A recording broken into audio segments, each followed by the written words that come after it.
So one paper that I want to talk about was a randomized controlled trial. So it was a very good scientific paper where they found that people with depression had stiffer, less elastic fascia, especially in the neck and upper back.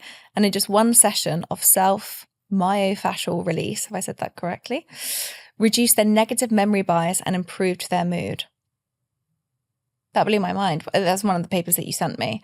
I think it's still a small sample size. I think it was around 67 people they had in each set, but still, still an RCT. It's still something to definitely not be dismissed. I found that really interesting that obviously we're talking about emotion. Depression, anxiety is hugely on the rise, and we can sometimes think about it just as in our minds, just kind of lodged in this kind of upper part of us, but we forget that it can be so connected to our bodies. And, I am a big fan of Dr. Gabo Mata's work, and he talks a lot about, back pain is connected to emotion. So this is why I find this so fascinating. So if people are suffering with, stress, poor mood, depression, how should they be thinking about daily movement in relation to their fascia? If the body's not able to move, it stagnates. And we're not able to produce the feel-good hormones anymore.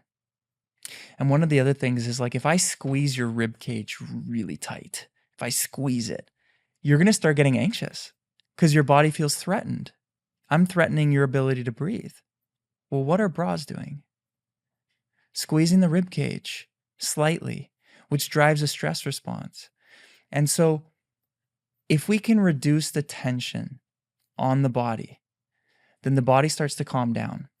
If the body calms down, the brain calms down. Because if I'm in stress, my body will take all of its resources, all of its energy to try and solve the problem. But if we can just give the body more space, reduce the tension, reduce the stress, then all of a sudden the thoughts calm down. Like when people do this practice, they say, I don't have any thoughts. Like they go it completely empties their mind.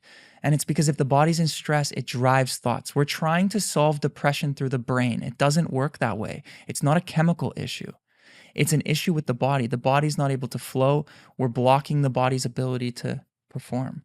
And if we can get the body moving, it will start to heal. And then our thoughts calm down, stress calms down, anxiety calms down. Yeah, I think somatic work has been massive for my own kind of self-experience. This is obviously completely anecdotal.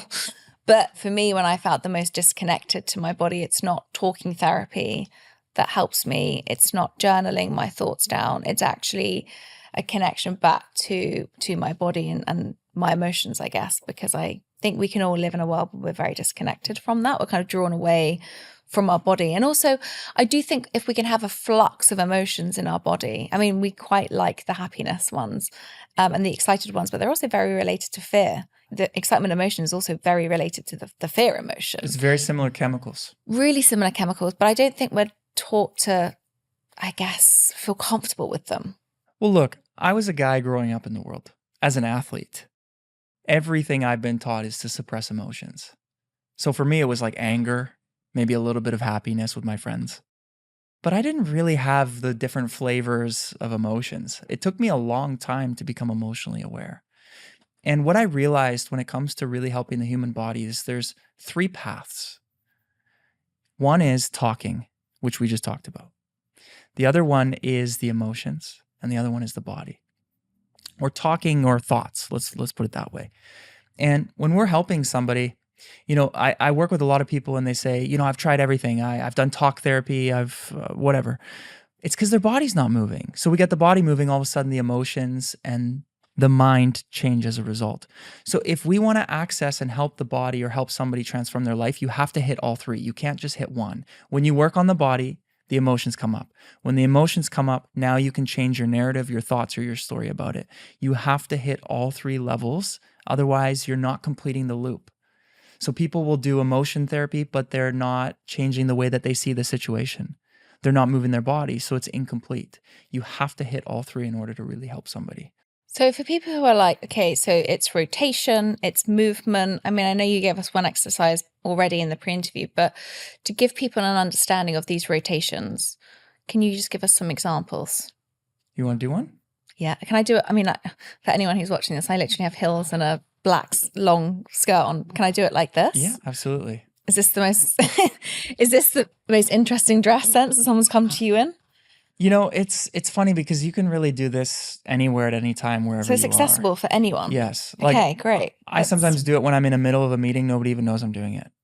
I can do it right now on this podcast and nobody would even know that I was doing it. And there's different movements based on different scenarios. So let's do an easy one. So if you take your left hand and place it on your trap, and your right hand, just grab your elbow. And you're going to twist the elbow outwards.